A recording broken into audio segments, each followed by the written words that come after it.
Chers téléspectateurs de la Radio Television Voice of the Cross, bonsoir. Le plaisir est le nôtre de vous savoir connectés nombreux sur la chaîne de la Bible. En titre de l'actualité cette semaine, Koumé quartier général, le lancement effectif des travaux de recherche au laboratoire ZTF par une équipe de 4 chercheurs sous la supervision du professeur Dieudonné Ndiamène.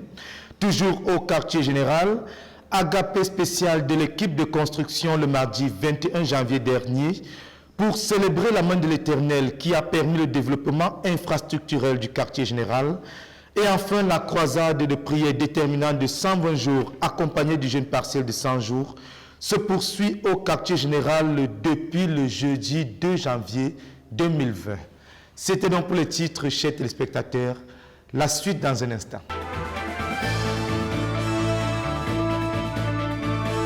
Comme nous le disions en titre, la croisade déterminante de prière de 120 jours accompagnée du jeûne partiel de 100 jours se poursuit au quartier général.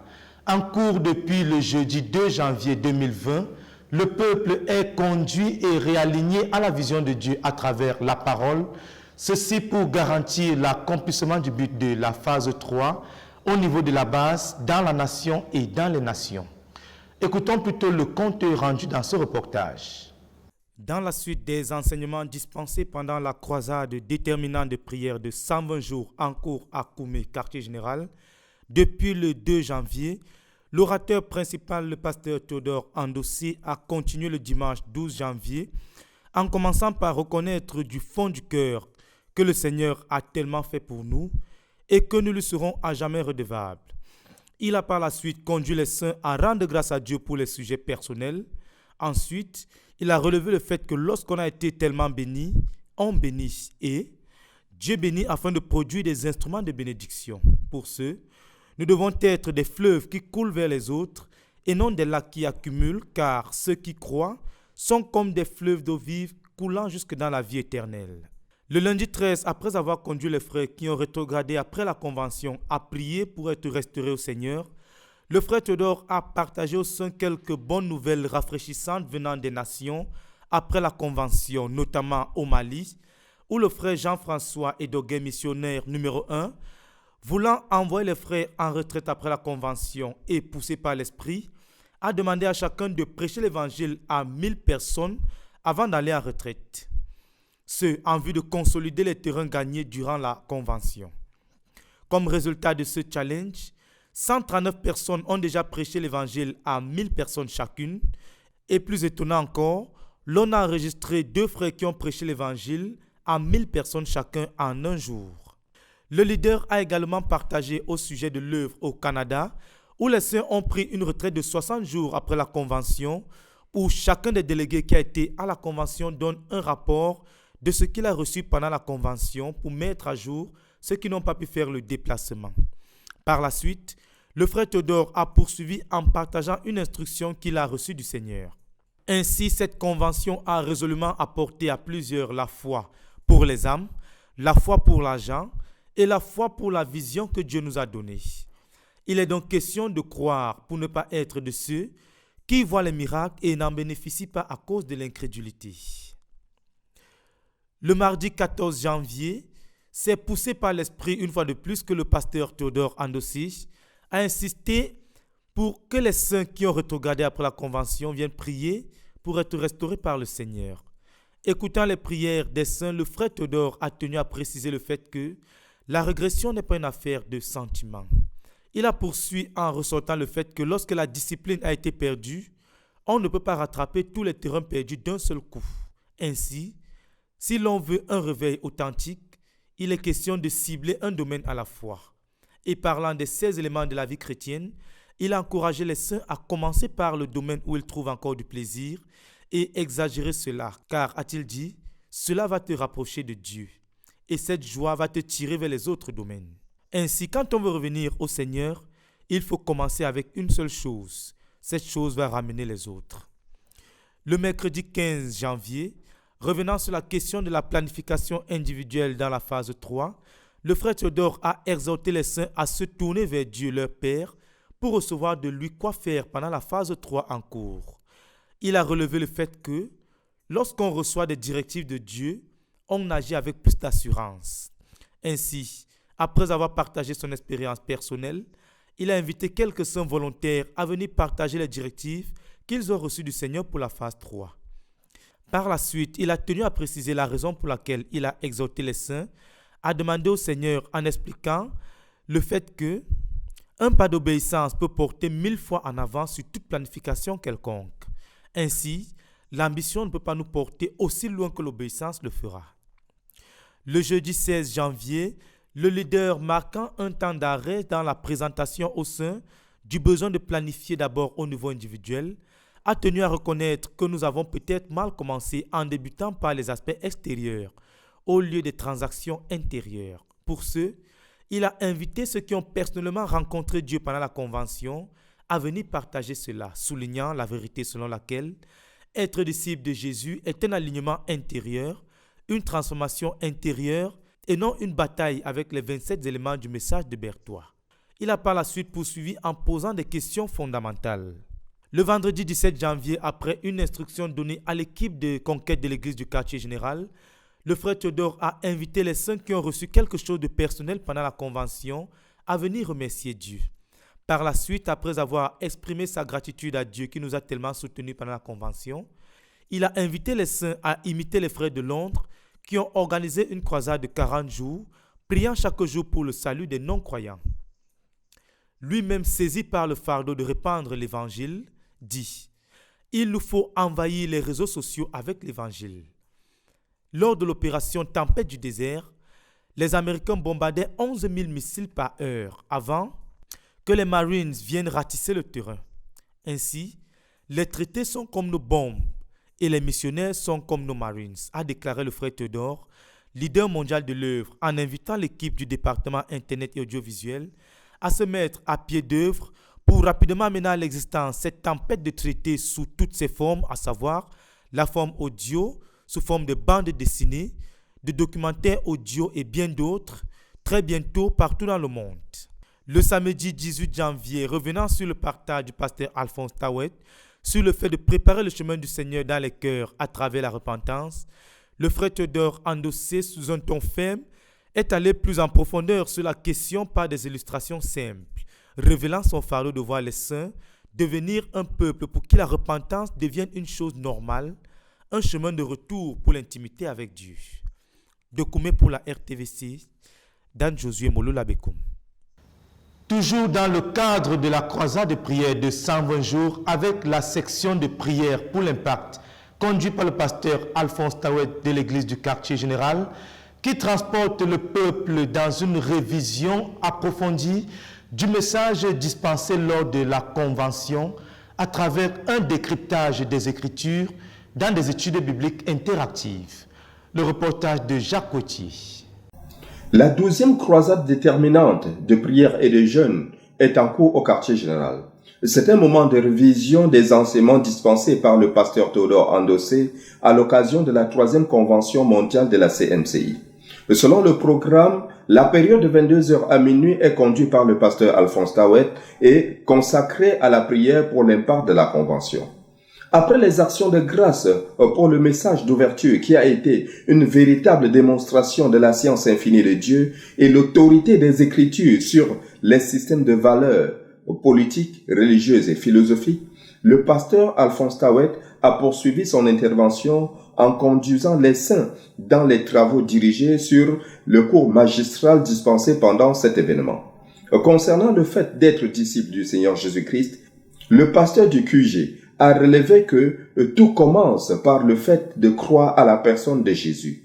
Et pour ce fait, il faut une rencontre à salut avec le Seigneur Jésus, la foi qui produit la vie éternelle et une connaissance révélée de Jésus. Pour développer l'aspect de la rencontre avec Jésus, le pasteur de l'église du quartier général a conduit les croisés dans une étude biblique interactive sur certaines pistes qui mènent à Jésus le Christ, pistes par lesquelles Dieu attire les gens à Christ. Ceci inclut les éléments naturels, les rêves, les signes et les prodiges, les Saint-Esprit, pour ne citer que celles-là. Ensuite, parlant de la foi qui produit la vie, il a souligné le fait qu'après avoir été attiré sur une piste et qui a conduit à une rencontre avec Jésus, Il faut la foi en Jésus qui sauve, foi qui produit la vie éternelle. À partir du ministère de Jean-Baptiste dans Luc chapitre 3, versets 5 à 6, il a ressorti que la foi qui produit la vie éternelle provient de la vraie repentance. Et cette vraie repentance suit 4 dynamiques, à savoir combler toute vallée, ce qui implique l'anéantissement de toute justification de soi et d'apitoiement sur soi, le fait de cesser d'être une victime en portant la responsabilité de chaque acte dans sa vie afin d'ouvrir le chemin du cœur au Seigneur. Toute montagne et toute colline doivent aussi être aplanies à travers la prédication de la loi de Dieu pour détruire tout orgueil et les identités particulières. On devra également redresser les chemins tortueux et aplanir les chemins raboteux à travers une repentance pratique et qui inclut un changement de pensée, un engagement de la volonté à travers des reformations et des restitutions à faire. Le chapitre sur la connaissance révélée du Seigneur Jésus-Christ a commencé et se poursuit. Ces travaux de recherche sont en train de ramener le cours au niveau du commun du peuple, au QG, et plusieurs vies sont en train d'être modélées. Document pour la RTVC, Jacques Kouechi. Troisième convention mondiale de la communauté missionnaire chrétienne internationale, l'impact n'est plus à démontrer. Du quotidien national Cameroun Tribune au quotidien Libération en France, Dieu porte son œuvre dans les hauteurs au-delà du visible pour l'établir comme la lumière des nations, distillant la connaissance de Dieu. Le reportage de Yacine Bekolo. Jeudi 16 janvier 2020, Cameroun Tribune a publié un article relatif à la dernière convention mondiale de la CMCI, tenue à Koumé du 8 au 22 décembre 2019. L'article a été écrit par Louis Kounou et a paru 20 jours après la convention. L'impact de la convention n'est plus à démontrer, non seulement dans la vie des délégués, mais aussi sur le territoire camerounais, au point où Cameroun Tribune a publié cet article. Il est vrai que la restitution n'est pas fidèle à 100%, mais la dite journaliste a redonné un compte rendu de la convention, la concertation missionnaire, et elle a développé quelques conditions d'être disciples. Dieu nous a exaltés dans la nation et il nous a promus. Que pouvons-nous dire d'autre? Louez l'Éternel car il est bon, car sa miséricorde durera toujours. Toujours dans la même lancée, la FESIDEF a été à la une des journaux à l'est de la France. Le 16 septembre 2019 dernier, la FESIDEF était à l'honneur à la une des journaux à grande audience dans l'est de la France. Ici dans le journal Libération du dimanche en première page et dans l'Est éclair en couverture et en première page avant les nouvelles du monde. Ils ont détaillé la vision de la FESIDEF et les actions pour le développement des infrastructures au Cameroun et au Gabon, particulièrement le don des ambulances. Nous ne pouvons que rendre grâce à Dieu et célébrer l'Éternel pour les frères de la FESIDEF qui font avancer le royaume de Dieu en général et notre ministère en particulier en nous permettant d'être à la une des journaux. Célébrez l'Éternel car il est bon, car sa miséricorde durera toujours. Pour la RTVC, je suis Yacine Bekolo. Koumé, quartier général, agapé spécial des équipes de construction. Convié sous la direction du pasteur Nicolas Akoua, directeur du quartier général, et avec pour invité spécial le pasteur Théodore Andossé, leader mondial de la CMCI, qui est venu situer l'événement dans son contexte biblique et communier avec l'équipe d'ouvriers. Le reportage de Cynthia Siaka.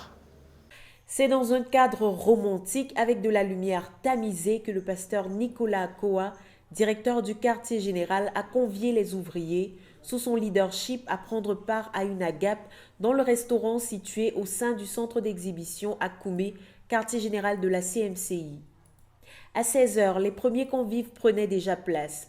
Le pasteur Nicolas Akoua et son épouse Caroline Akoua, le frère Adjime Moses, chef du département des finances, ainsi que les ouvriers, leurs épouses et quelques frères venus partager avec eux ces moments privilégiés. C'était surtout l'occasion de rendre des actions de grâce au Seigneur et de le louer pour les métamorphoses remarquables qu'a connues le site de la base en l'espace de 10 ans. On ne peut que s'émerveiller quand on se rappelle qu'à la dédicace du quartier général en début 2011, seule une hutte qu'on appelait encore affectueusement le Hilton trônait fièrement au centre d'une brousse qu'on s'imaginait apprivoiser avec peine. En si peu de temps, le visage de Koumé a changé, et ceci à une vitesse spectaculaire. À ce jour, les structures sont légion. les bâtiments de la route clinique, les bureaux, les dortoirs, la maison du leader, les maisons d'habitation personnelles, pour ne citer que cela. La base connaît même des extensions, notamment en Doumbie, où se situe l'Université mondiale de prière et de jeûne et l'École de la connaissance et du service de Dieu. À Bamouti, nommé Joe et Bipundo, qui abritent respectivement nos branches de la route clinique et notre école agropastorale CIFAP. Cette étape de la rencontre, dirigée par le frère Bertrand Chiffot et le frère Olaitan Paul, qui a conduit les saints à louer, a été suivie de l'accueil de l'invité d'honneur de la soirée, le pasteur Théodore Endossé et sa suite. Il a tout d'abord amené les frères à prier pour que les ouvriers encore célibataires se marient et épousent de bons conjoints. Puis il a tout de suite ouvert sa Bible et partagé à partir du passage de Colossiens 3, 22 à 26. Dans ce passage, a-t-il déclaré, l'apôtre Paul définit d'après les Écritures quelle doit être l'attitude de l'ouvrier ou du serviteur envers son travail et envers son autorité humaine. Selon son enseignement, 3 choses majeures ressortent dans ce passage. Premièrement, il exhorte les ouvriers à ne pas s'adonner à un service des yeux, c'est-à-dire travailler sous pression uniquement quand l'autorité regarde ou gronde, puis se relâcher ou ne rien faire quand ce dernier n'est pas là. Deuxièmement, il affirme que quel que soit le travail que l'on fait, soit qu'on construise, qu'on cuisine, qu'on prie ou qu'on prêche, ce qui définit la spiritualité de notre travail, c'est le Seigneur Christ que l'on sert et non la nature du dit travail. Troisièmement, il insiste sur le fait que le salaire qu'on perçoit pour notre service, ce n'est ni la location, ni le profit que l'on obtient de manière frauduleuse, mais le salaire est donné par Dieu qui récompensera ou punira lui-même celui qui fait bien ou celui qui fait mal. Et ceci vaut aussi bien pour celui qui travaille pour le ministère que celui qui travaille pour le gouvernement ou encore ailleurs. Enfin, le leader a déclaré qu'il voudrait que tous sachent que quel que soit notre poste, la personne que nous servons, c'est Christ le Seigneur. Alors que les saints répondent par la prière à ce message poignant, ils quittent les lieux et la soirée s'achève par un repas copieux. De généreuses portions de poulet, du riz, du lait, des haricots, des plantains, le tout arrosé de boissons sucrées. Somme toute, une rencontre qu'on souhaiterait revivre d'aussitôt. De Koumé pour la RTVC, je suis Cynthia Siaka. Toujours à Koumé, quartier général de la CMCI, la cérémonie de lancement effectif des travaux au laboratoire de recherche Zacharias Tanefomom du 17 au 20 janvier dernier par une équipe de 4 chercheurs sous la supervision du professeur Dieudonné Ndiamène, par ailleurs chef de département de la conquête du monde par la science de la CMCI. Jacques Cotier a suivi de près l'événement. Le reportage. Les travaux scientifiques du docteur Zacharias Tanefomom, professeur hors échelle des universités, étaient axés d'une part sur la synthèse des hétérocycles et d'autre part sur l'isolement, la détermination des structures et la caractérisation chimique et pharmacologique des hétérocycles naturels, produits des voies de biosynthèse dans les plantes médicinales. Le professeur Fomom s'était fixé pour objectif principal, en plus de contribuer à l'accroissement des connaissances académiques sur les nouvelles voies de synthèse organique et de la chimie extractive, d'apporter par les résultats de ses travaux scientifiques des solutions aux souffrances humaines et assurer le bien-être de l'homme pendant son pèlerinage sur la terre. Ainsi, à partir des travaux du professeur Zacharias Tanefomom, on peut développer les médicaments pour traiter des maladies telles que le cancer, la fièvre typhoïde, les hépatites virales et d'autres maladies infectieuses, les malaises de la ménopause, l'impuissance sexuelle chez l'homme et l'infertilité tant chez l'homme que chez la femme. Le professeur Fomom, en tant que ministre sanctifié et consacré de la Nouvelle Alliance, s'est servi de ses travaux scientifiques et de son grade académique pour glorifier le nom du Seigneur Jésus-Christ et avancer le royaume de Dieu, ouvrir les portes à l'Évangile. Le département de la World Conquest Science est donc le débordement de la vie et du ministère du professeur Zacharias Tanefomom. Le docteur Ndiamène Dieudonné, professeur de classe exceptionnel des universités, est chargé d'animer ce département dont la vision est de faire la recherche scientifique de haut niveau et produire des résultats exceptionnels en vue de glorifier le nom du Seigneur Jésus-Christ le Seigneur de la science, par qui et pour qui toutes choses ont été créées, avancer le royaume de Dieu et l'entreprise de l'Évangile, enfin manifester la bonté et la miséricorde de Dieu à sa créature qui est l'homme, en lui apportant des solutions scientifiques pour réduire ses souffrances et promouvoir son bien-être pendant son pèlerinage sur la terre. Le centre de recherche ZTF, qui est l'un des projets du département de la World Caucasian Science, est entré dans ses locaux provisoires situés dans l'enceinte du tout premier bâtiment de Hope Clinic à Koumé, ce 30 novembre 2019. Depuis lors, la toute petite équipe de ce centre de recherche travaille sans relâche pour installer les quelques équipements de recherche déjà acquis. Elle a lancé donc la recherche effective et a reçu une équipe de 4 chercheurs du 17 au 20 janvier 2020.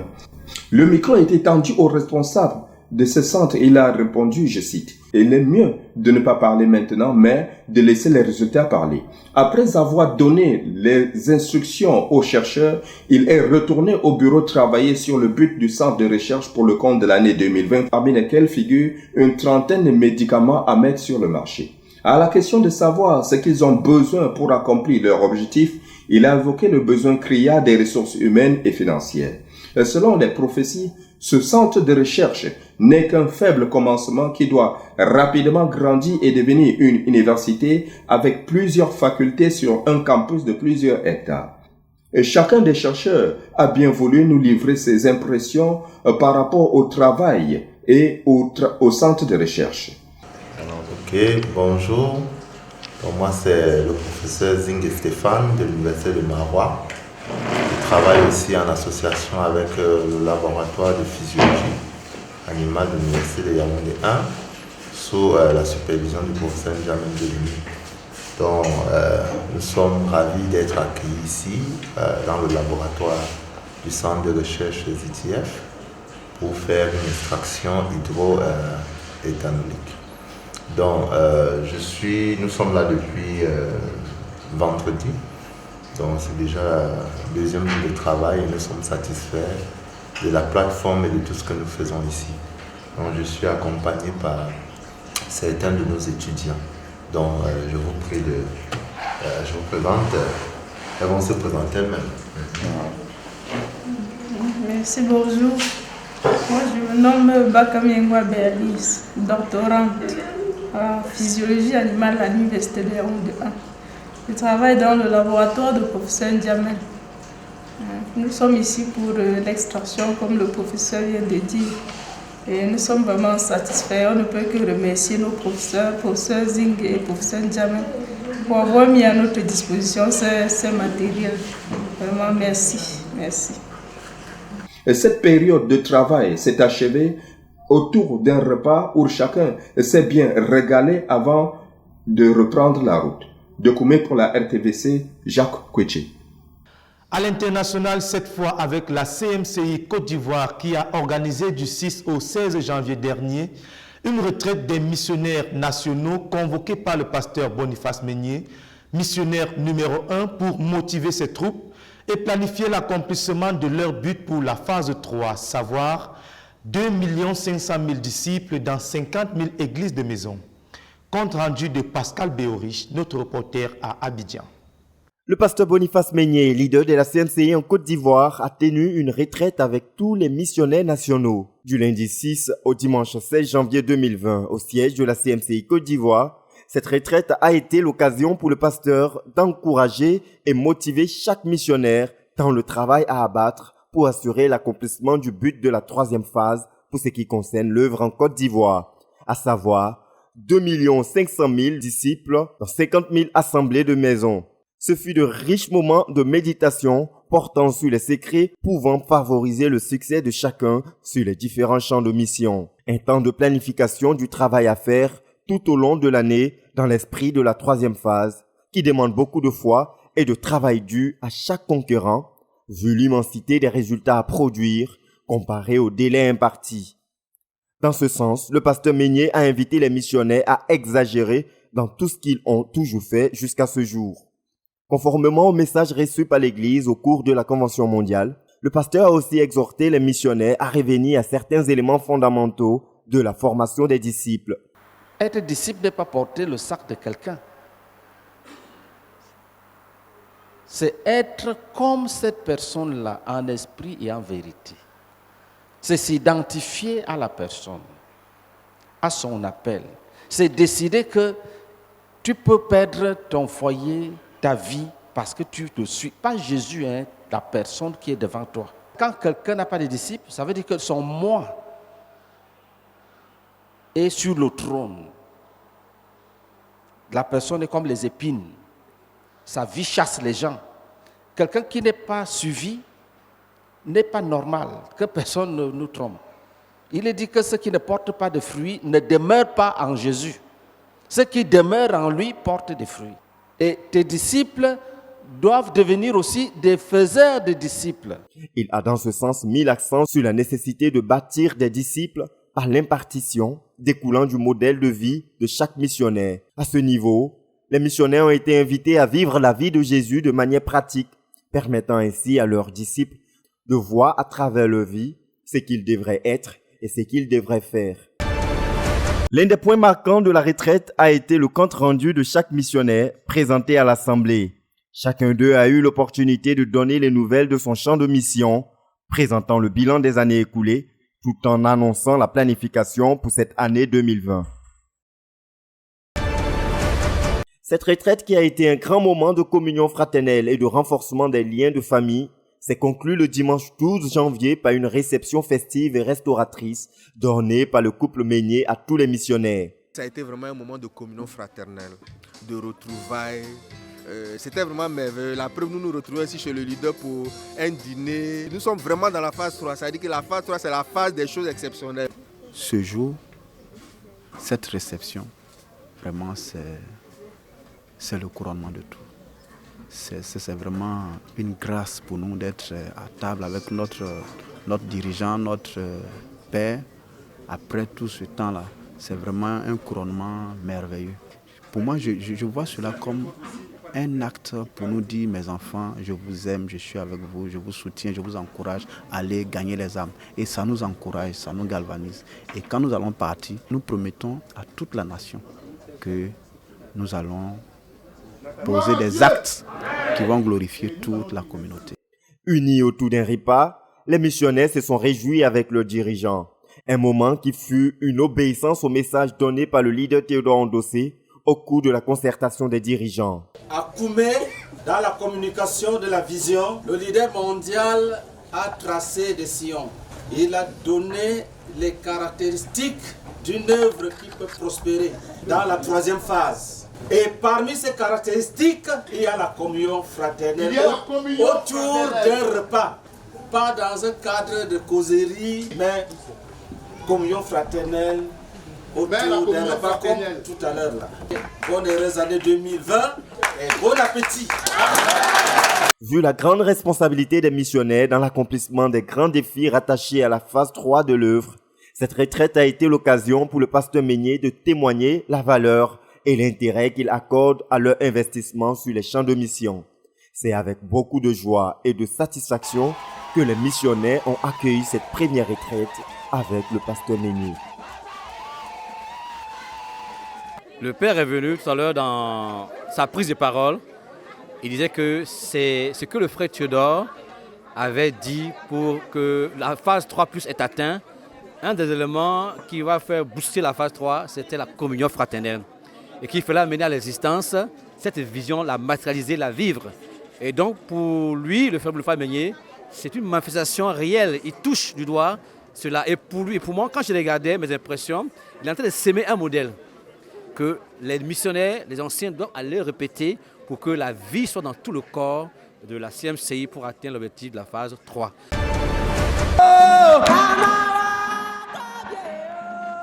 C'est avec des cœurs remplis de joie que l'équipe des intercesseurs a souhaité ce samedi 11 janvier les vœux de nouvel an au pasteur Meignet.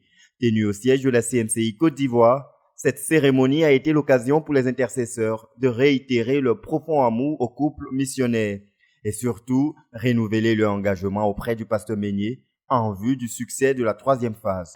Papa bien-aimé, que l'année 2020 là, pour toi, ton épouse, votre famille, Que Dieu vous transporte dans les hauteurs avec lui. Dans chaque domaine de votre vie. Que les desseins de Dieu pour vous s'accomplissent. En totalité et en parfaite profondeur.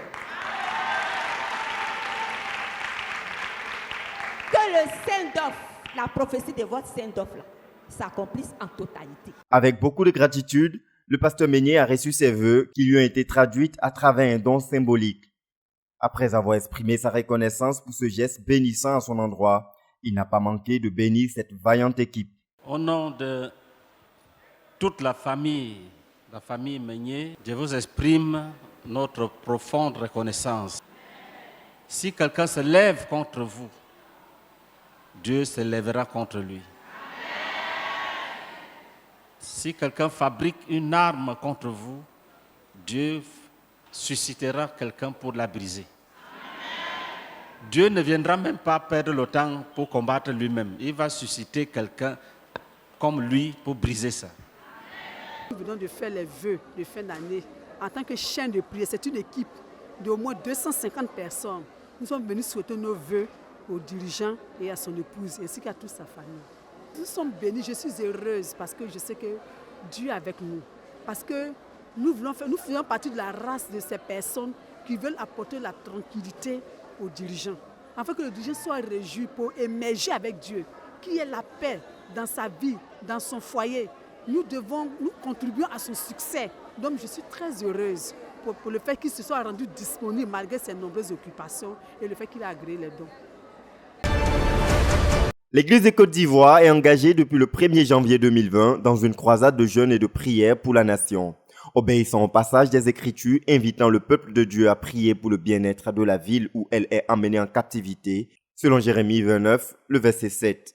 Les saints poursuivent ainsi une tradition annuelle pour consacrer 40 jours de jeûne et de prière active en faveur de la paix et le bien-être social, économique et politique de la Côte d'Ivoire. Au temple de la CMCI Cisa Jamais Liberté, le pasteur Boniface Meignet conduit les réunions d'intercession associées à cette croisade, pendant que les saints à travers la nation se réunissent dans toutes les localités entre 12h30 et 14h. Prions que Dieu éloigne de cette ville le malheur, les braquages, la détresse.